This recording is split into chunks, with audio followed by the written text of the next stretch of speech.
এক মা প্রশ্ন করছে, তোর এতদিন আমি লালন পালন করে বড় করলাম, জীবন যৌবন তোর জন্য শেষ করলাম, আজকে বউ পাইয়া বউ তোর আপন হয়ে গেল।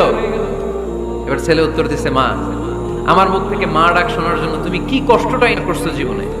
10 মাস আমার পেটে ধারণ করলা, খাইতে পারো নাই, বমি করছো, খালি ওষুধ খাইছো, তোমার পেট কেটে আমারে বের করা হয়েছে, 2 বছর আমারে দুধ খাওয়াইছো, পেশাব পায়খানা পরিষ্কার করেছো। বয়স যখন 3-4 তখন তোমার আমি মা ডাকছি, এই মা ডাকটা শোনার জন্য তুমি এত কষ্ট করছো। আর আরেকবারের মাইয়া এই ঘরে আইসাই তোমার মা ডাকা শুরু করছে। যেই মেয়েটা তোমারে মা ডাকে সে আমার আপন হবে না কেন মা? ঠিক কিনা?